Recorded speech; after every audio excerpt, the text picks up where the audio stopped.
Welcome to Garden City Church, a place where you can belong before you believe. This week we have an excellent message from George talking about the future of the church, and he's going to share some concepts and wise words from one of his friends, Peter Sung. If you'd like to help support the channel, there's 3 ways you can do that. You can like and subscribe. You can share this video. If you think someone needs to hear this message today, it's so easy. Just click the share button and just send it to whoever needs it. And third, you can partner with us financially. That allows us to continue getting the word out and just connecting with people and being able to impact our community and your community. You can give online or you can send us a check. We love you guys so much. Let's get into the word with George. I want to start with a question. How do you think the world views the church right now? How do you think people feel about the church? While you're thinking about that, here's an important account about how the ancient world saw the ancient church during troubled times. It says, instead of escaping the ugly realities of their time, the Christians embraced them. By doing willingly what the pagan non-believers diligently avoided, they both neutralized and in some measure overcame the forces that threatened them. Christians visited the sick. Christians comforted the widow and the orphan.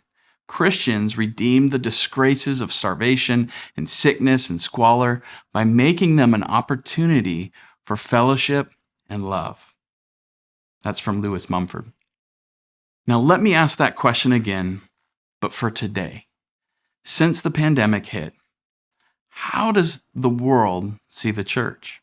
How do you think people generally think about the church? I've been recently talking with many people about this subject. Here's some quotes from some of these meetings. Feels like the American church is all about rules that don't love people. Some people, when they think of the church, they said it was like a group with a lot of conspiracy theories going around. Someone else said, I see fracturing in the church. I had good friends who moved away to Texas where they could be with like-minded people. Another said, it's a place where people are quickly dismissed. If you don't agree with the pastor or the church, you're out. If you have doubts, you're out. Another person said, the teaching I received hasn't prepared me for suffering. Another said, there seems to be a lack of openness and vulnerability. Another one said, as a minority, whenever bringing up racial and social justice issues, it was my problem. The church denied my experiences. Here's just a few more. One quote was, church doesn't believe that people can need mental health. And then finally, this was someone who works in the medical field, said most of their coworkers aren't Christians, yet they practice more compassion than Christians.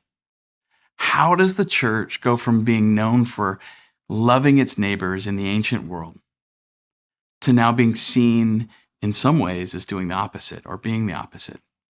Now, although I know and can see the church is doing some amazing things and really good work in the world, is it possible that we've missed the moment or missed some key moments the last few years as the body of Christ?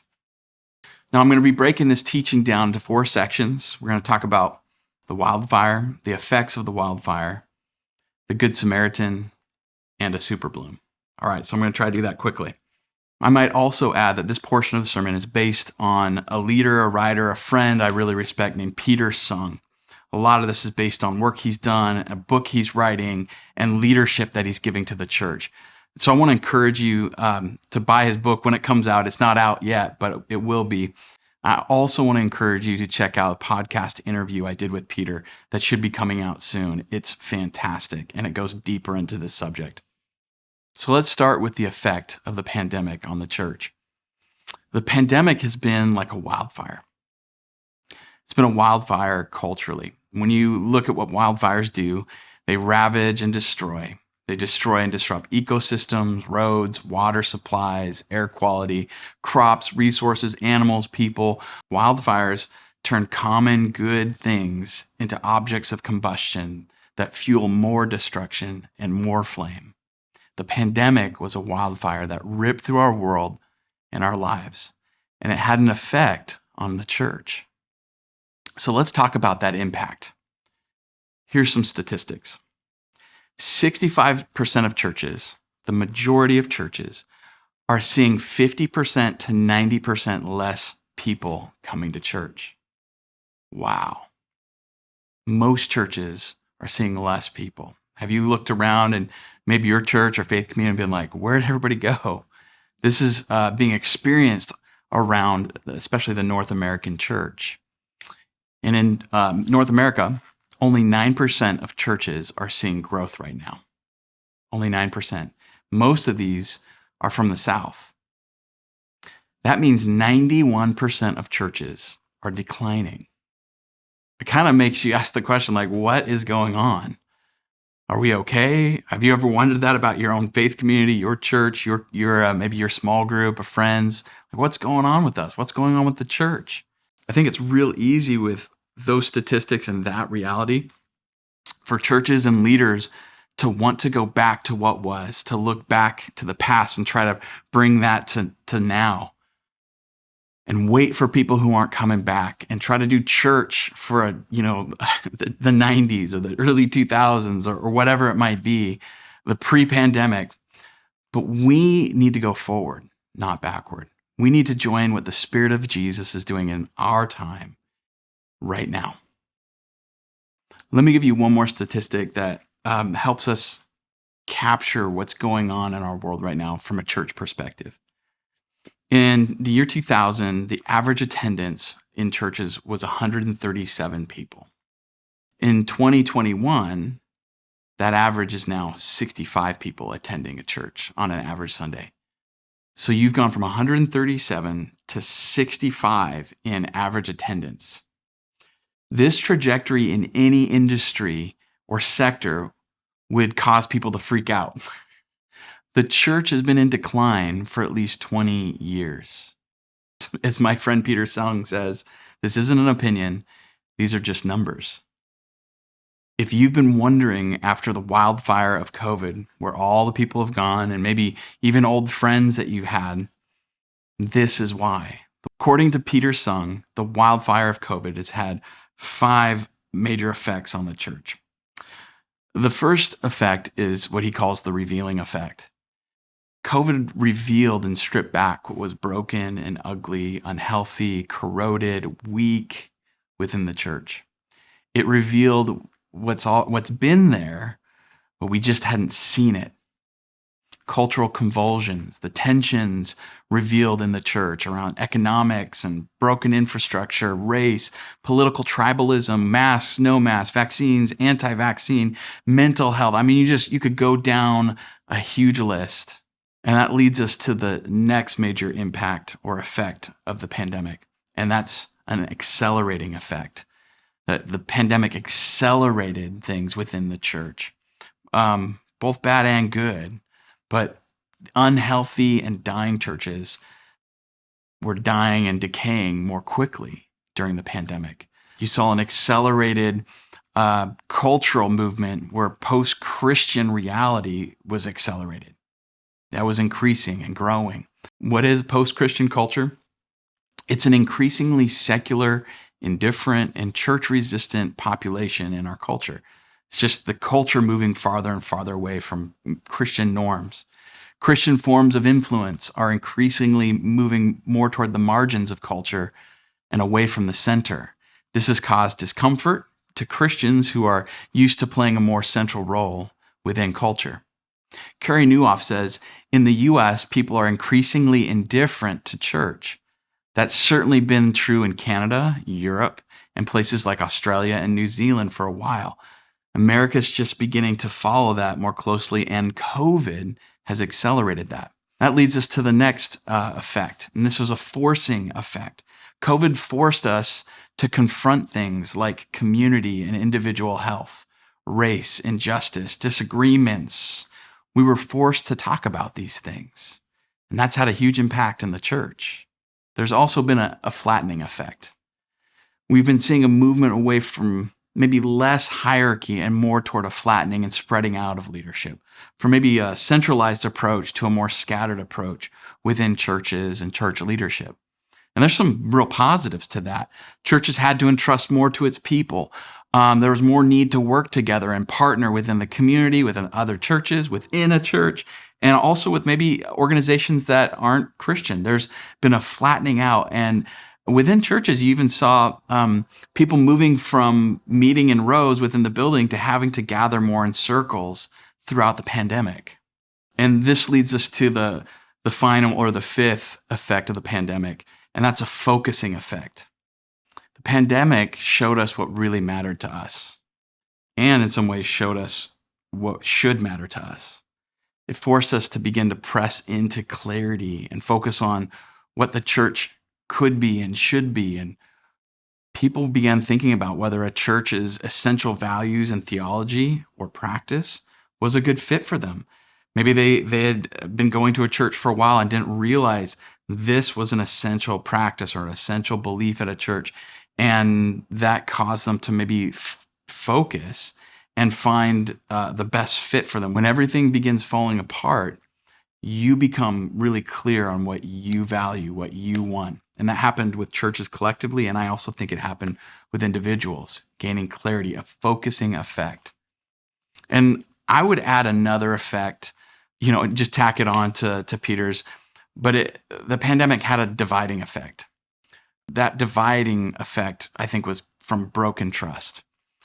Trust was broken in families, between people, in workplaces, by leaders in political authority, leaders in professional authority, religious authority, people who just had a relational authority within a friendship or a family. And I think this broken trust has, really developed deep feelings of betrayal, disbelief or lack of belief, and really just hurt.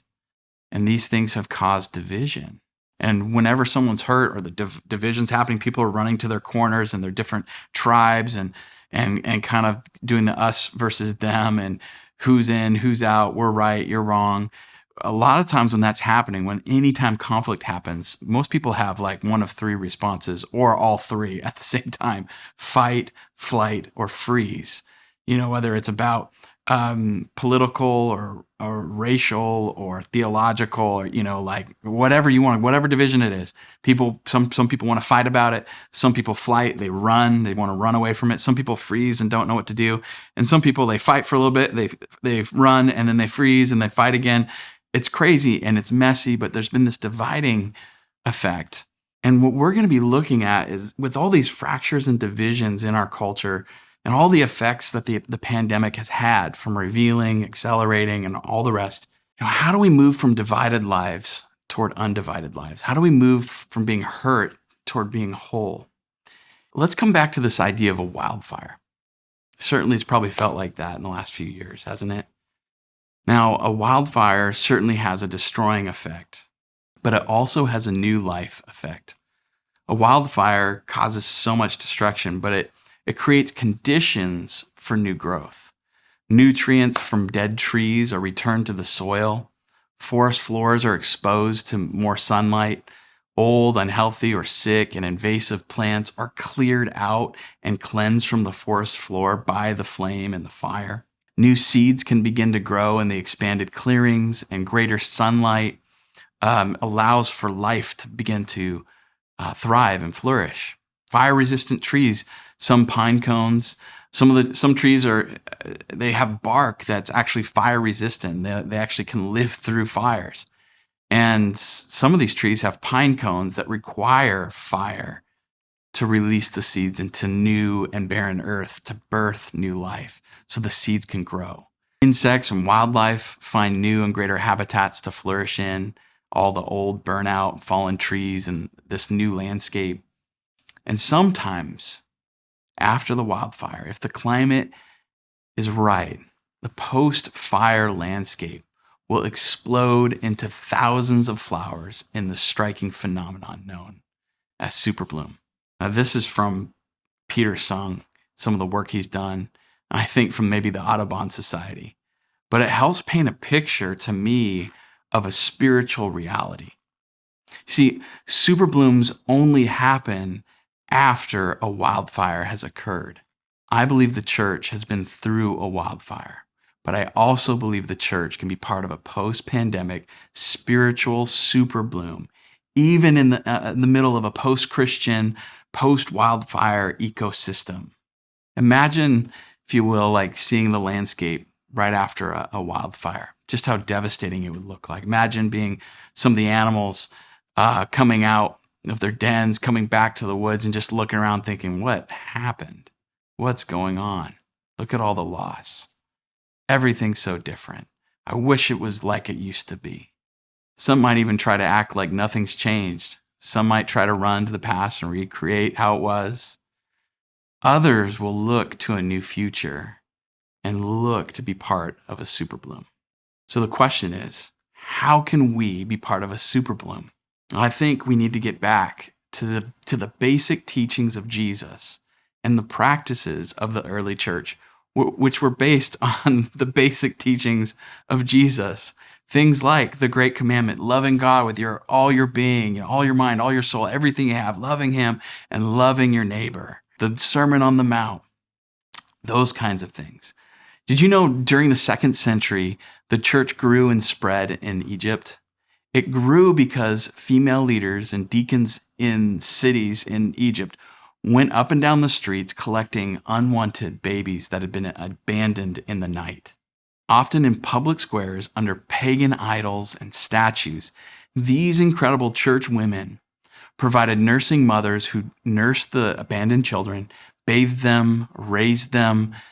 The early church of Egypt responded to this crisis and the challenges of their day by developing a seek and save baby ministry. I learned that from Ray Bakke. And another quote that I love from the ancient church was this: "For Christians cannot be distinguished from the rest of the human race by country or language or custom." This is written by someone trying to describe these Christians that just seem so wild and so countercultural. Goes on to say, "They live in their own countries, but only as aliens.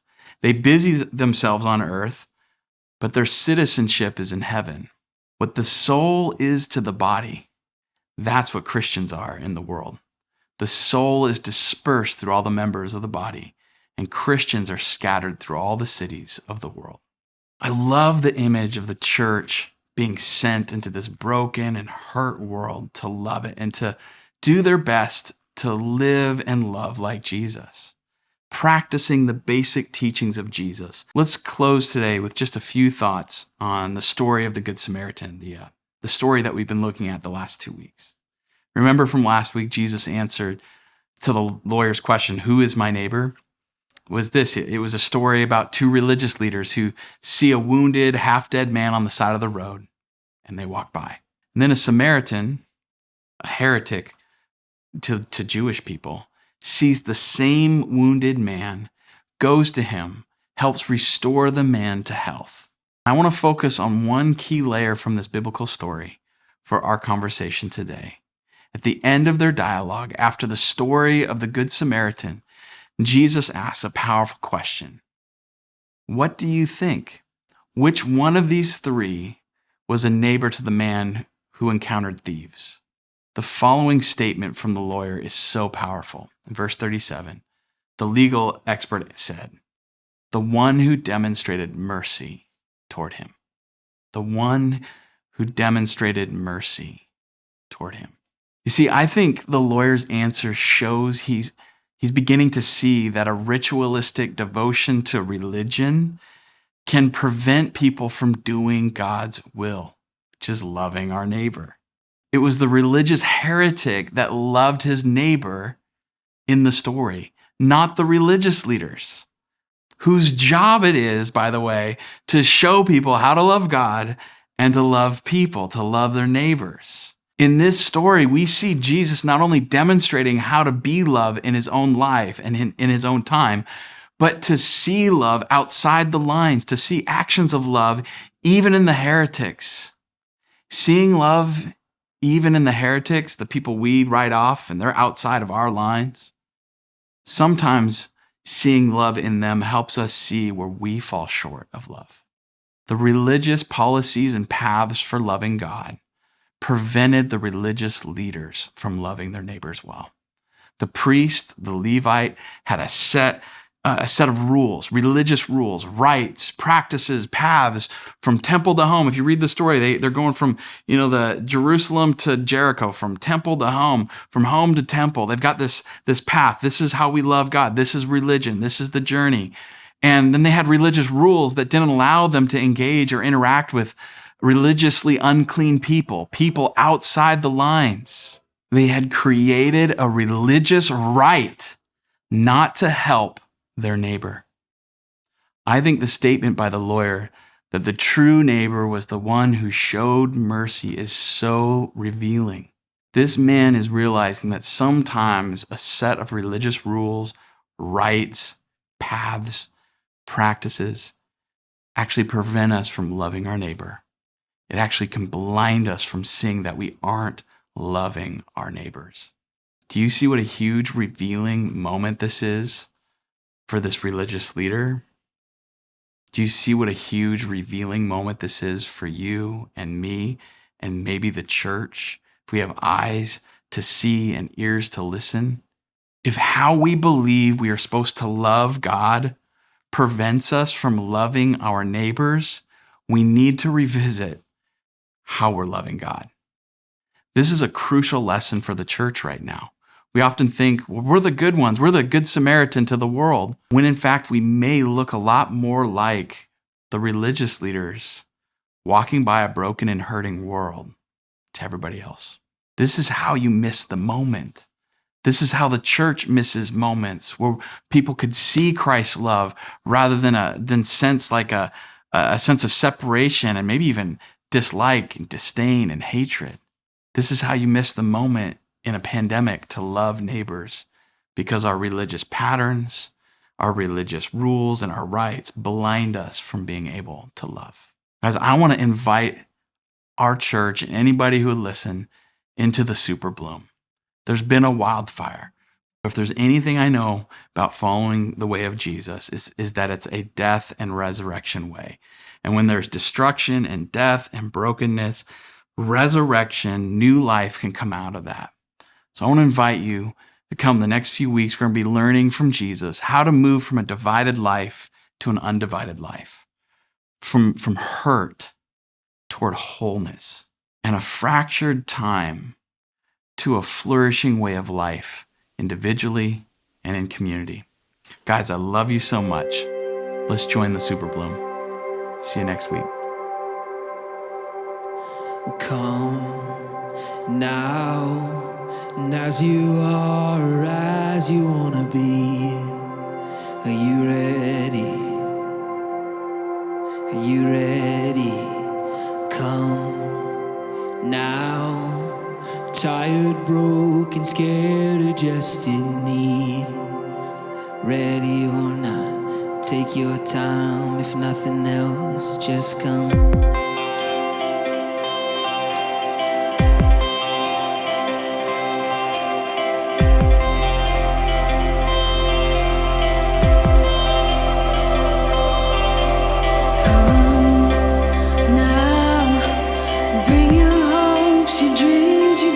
Your scars.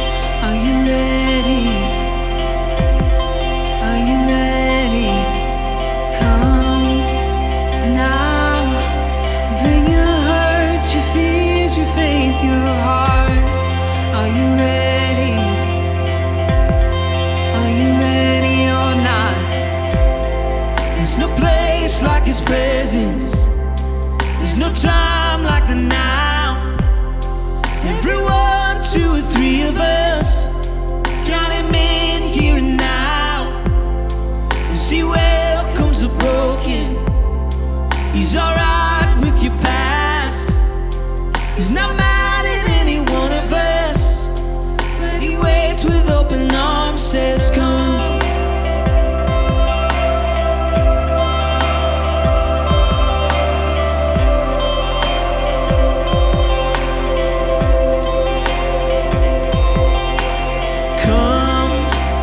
Now